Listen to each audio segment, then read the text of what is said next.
Ethiopia, home to more than 100 million people, the original home of the coffee bean, seat of the African Union, and a nation whose roots stretch back into ancient times. Ethiopia has been heavily settled, going far back into prehistory.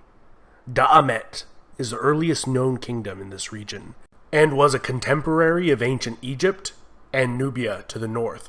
On the opposite side of the Red Sea, facing Da'amet, was the kingdom of Saba, in modern-day Yemen. These kingdoms appear to have had close ties, and some even theorize that they may have formed a single kingdom. According to Ethiopian tradition, this was the home of the legendary Queen of Sheba. She converted to the faith of Solomon of Israel, and bore his child, who returned to Ethiopia to rule as king, beginning a long line of Ethiopian kings who claim direct descent from King Solomon. The Ethiopian Church today maintains the Ark of the Covenant was brought to this ancient kingdom during this period, and is being kept safely there under guard for more than 2,500 years. For unknown reasons, Da'amet gradually eroded into several city-states and successor kingdoms around 400 BC. One of these, Aksum, would evolve into the first well-documented great power to rise in Ethiopia, and was able to unite the northern Ethiopian highlands beginning around the 1st century BC, where they established bases on the Ethiopian plateau, and from there expanded. By the 1st century AD, they became a major player on the commercial route between the Roman Empire and ancient India. A notable Persian religious figure and scholar of the time regarded Aksum as one of the 4 great powers of his day, alongside Persia, Rome, and China. To facilitate this booming trade, the Aksumite kings minted large amounts of gold currency that became widely used and have been found throughout the Mediterranean to India.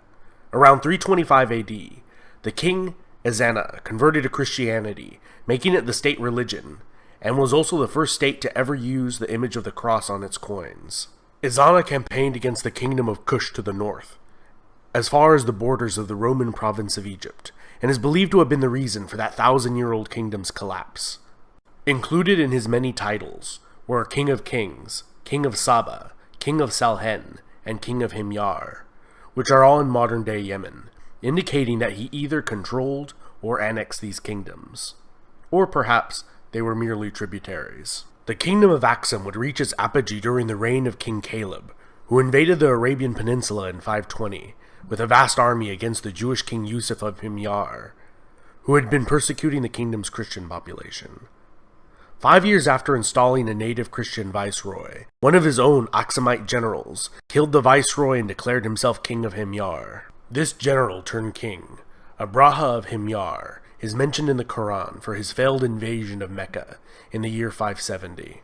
The rise of the Arab Empire would signal the decline and eventual demise of both of these kingdoms. Aksum was completely cut off from any contact with the Christian Roman Empire and the vast revenues generated from Roman trade.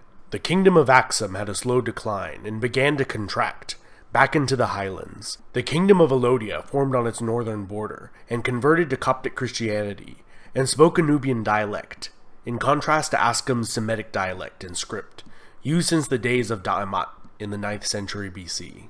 According to Ethiopian tradition, around the year 1000, a female pagan warlord overthrew the kingdom of Aksum, laying waste to the land, burning ancient churches to the ground, and hunting down all members of the royal family of Aksum.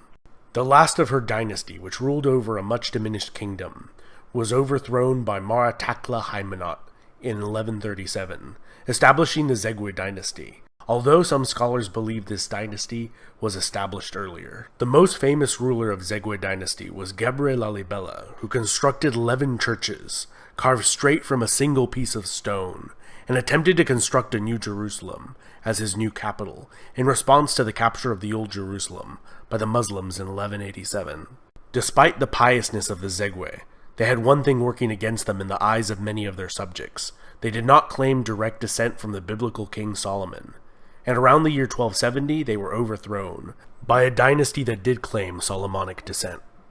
This Solomonic line of kings ruled Ethiopia for more than 700 years, with a brief interruption during the 14-year Abyssinian Adal War, in which the Adal Sultanate was able to annex Ethiopian Abyssinia with Ottoman help, only to be beaten back to their original borders by the Ethiopians with Portuguese assistance. The Age of Princes was a period in Ethiopian history from 1769 till 1855, when the country was de facto divided within itself into several regions, with no effective central authority. It was a period which the emperors from the Solomonic dynasty were reduced to little more than figureheads, confined to the capital city of Gondar, and local warlords fought each other for supremacy. This came to an end with the reign of Tewodros II, who re-established his dynasty's authority over the nation. However, this respite was short-lived, and he would commit suicide instead of being taken prisoner by a British expedition. The British would sack the Ethiopian capital and carry the Solomonic dynasty's crowns and treasure they had accumulated over the centuries back to Britain. Ethiopia's troubles were not over, and in 1874, the Ottoman-backed Ismail Pasha of Egypt invaded Ethiopia with the goal of creating an empire that would include the entire length of the Nile River. His sizable army included a large number of recruited American and European officers. The Ethiopians had been working hard on organizing and modernizing their military since their experience against the British, and were able to utterly defeat the Egyptians in 2 decisive battles. The Ethiopian Emperor Yohannes would die in battle against a Sudanese raiding force 13 years after defeating the Egyptians. His successor, Menelik II, would expand the Ethiopian Empire and defeat a full-scale Italian invasion. The technologically superior Italians were decisively defeated in a bloody war that they expected to be a casual affair.